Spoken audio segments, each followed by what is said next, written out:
¿Se imaginan tomar la obra de Hamlet y llevarla dentro del juego de Grand Theft Auto? To be or not to be, that is the question. Pues eso fue lo que hicieron los creadores de esta película que les voy a recomendar. Les hablo de la película Grand Theft Hamlet. La historia sigue a dos actores que intentan montar la obra de Hamlet dentro del mundo de Grand Theft Auto. Yo sé que todo esto puede sonar un poco descabellado, pero fue realmente lo que pasó y es tremenda producción. Toda esta película fue rodada completamente dentro de Grand Theft Auto, por lo que los creadores pasaron mucho tiempo dentro del juego, tal como lo confirmaron en una conversación que tuve con ellos. A lot, yeah. I mean, a lot of time I spent like before. He spent too long. Yeah, a long time.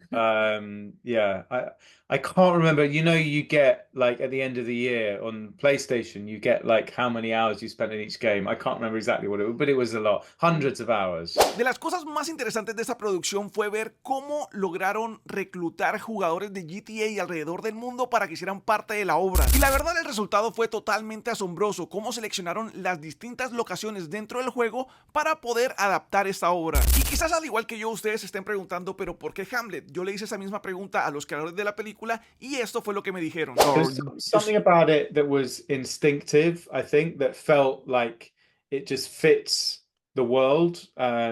Like the way Hamlet sees the world, the seeing like the mix of the beauty and the brutality in the world, and that seemed very present in that space.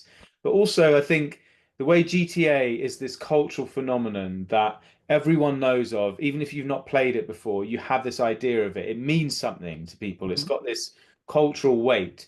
And the equivalent of that in theatre is Hamlet. That's like the most famous play. It's got the most famous speech in the world. And again, so everyone knows, even if they've never seen it or read it. Actually, there were some things about that play that really worked in Los Santos. Like Los Santos is the rotten state of Denmark. You know, it's a place that's very glamorous on the surface, but underneath there's a sort of dirty underbelly. And it's a place where, you know, you play out these acts of revenge. You know, you're there to steal people's things. Esta es una producción brillante y creativa que no se pueden perder, sobre todo si son fanáticos del juego de Grand Theft Auto. Esta película se estará estrenando el 21 de febrero en la plataforma Movie, así que se las recomiendo muchísimo. Y ahora les comparto la entrevista completa que le realicé a los creadores y directores de esta gran producción. Pini and Sam, nice to meet you. How are you? Nice to meet you too. Yeah, good, thanks. How are you? Good. To start, I have to say congratulations for this amazing production. I mean, it was crazy. It was fun. I think it was an incredible idea, like to create this documentary. And as a GTA player, it was very cool, like to watch how you were like recruiting people and how they joined you to this amazing production. I would like to start asking you, how much time did you spend playing GTA to be able to create this movie?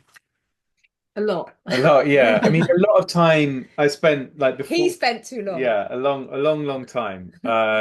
Yeah, I can't remember. You know, you get like at the end of the year on PlayStation, you get like how many hours you spent in each game. I can't remember exactly what it was, but it was a lot. Hundreds of hours. Hundreds of hours. Yeah. And how was like to return to the real world after spending so much time in the video game? Oh. Yeah, it's I mean, I guess I wasn't in the game 24/7, so I was kind of existing in the real world as well. But it is, yeah, it is interesting.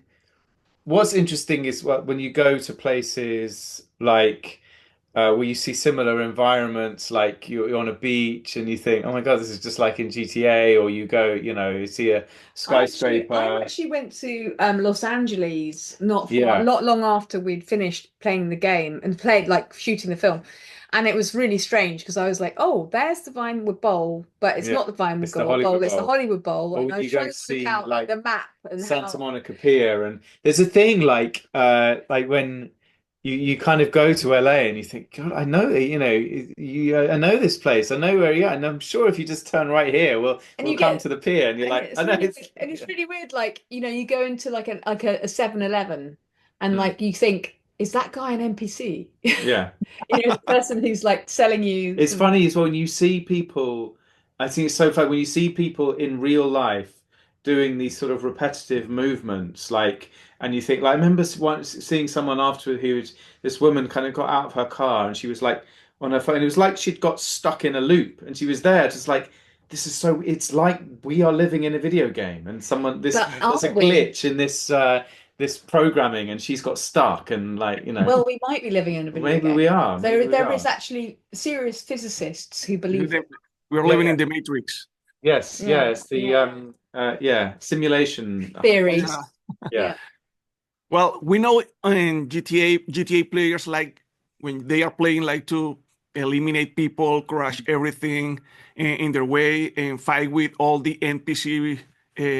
And we could see that at the beginning when you were trying to recruit people for the play, Mm. you were like struggling because when people shows up, they started like fighting or Yeah. destroying. But weren't you afraid that at the end, when you were working on the play, one of the actors just started like destroying everything, and he was like, or he or she was messing up with you all the time? Well, what about Parteb? Yeah, it is. I mean, the fact that that is, yeah, that fear or like that threat of that being able to happen, that keeps it really exciting. It's like, the potential, because you can't relax, you can't settle down and think it's all going to be fine. Well, So yeah, I remember you saying, well, shall we do it rehearsal in a closed server because it's so exhausting having yeah, to deal with people all the time. And then as a documentary filmmaker, I was like, no, this is what's exciting. I want to see who comes up to you guys. yeah, Like this is the story, right? So you were like, oh, okay, all right, yeah. yeah. So at the time, yeah, It was, sometimes I was like, okay, I just need some peace, but actually the lack of peace is fun, really, and it keeps it Mhm. alive. mm. Okay, okay. Um, why Hamlet? Why not Othello? Why not Romeo and Juliet? We could see that at the beginning you were on the game and you just say like, okay, let's do Hamlet, Mm. but that was something like just shows up on your mind, or There's just something about it that was instinctive, I think, that felt like it just fits the world. Like the way Hamlet sees the world, the seeing like the mix of the beauty and the brutality in the world, and that seemed very present in that space. But also, I think the way GTA is this cultural phenomenon that everyone knows of, even if you've not played it before, you have this idea of it. It means something to people. It's Mhm. got this cultural weight. And the equivalent of that in theatre is Hamlet. That's like the most famous play. It's got the most famous speech in the world. And again, so everyone knows, even if they've never seen it or read it, they've got some idea of it. So I think it was really interesting to think of these two things as cultural, two twin like cultural phenomena that kind of you can put together because they both have the same weight, They're both Mhm. known to that degree. But as time went on, we realized that actually there was some things about that play that really worked in Los Santos. Like Los Santos is the rotten state of Denmark. It's a Mm. place that's very glamorous on the surface, but underneath there's a sort of dirty underbelly. And it's a place where, you play out these acts of revenge.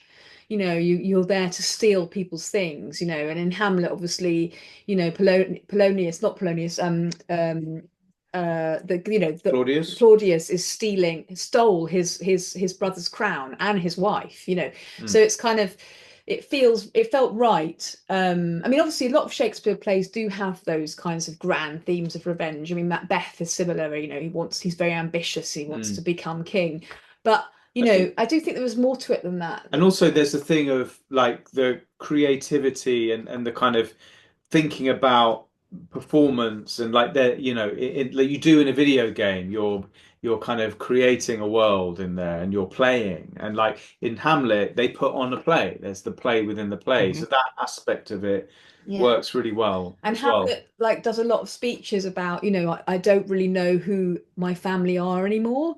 I don't Mm. know who my friends are anymore. Like I don't know who Rosencrantz and Guildenstern are. Are they really being real with me? Mm. Is like Ophelia, my girlfriend, is she being real with me? And I think that in game spaces, you always wonder, like, well, I can't. They're an avatar. Are they who they say they are? I've only got their PlayStation name. There's all this kind of Because like, it's like the ultimate like existentialist play, right? And that fits very Mhm. well in the world of a video game where you are kind of thinking about identity and how you are, the reality of you existing as an avatar in this space and the reality of this world that seems very real when you're in it. You get really immersed in it, but you're kind of constantly questioning it. Okay. Well, we saw that, I mean, during all this project, you could like create amazing relationship with players, with people from around the world. Do you still playing with them? Do you still talking with them? Maybe you are thinking, oh, let's do another project. And at the end, what are like your final takeaways from this project? I think we'll always play Grand Theft Auto. We love it. It's a great game.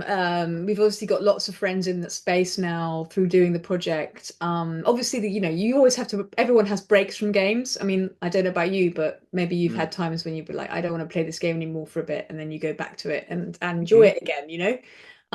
So yeah, but we're definitely exploring other games as well. Like you were just playing Cyberpunk, and there was lots of, there's lots of potential. So many brilliant games out there that we enjoy. So Thank you so much for your time and for sharing about Thank you. this incredible Great to talk to project. you.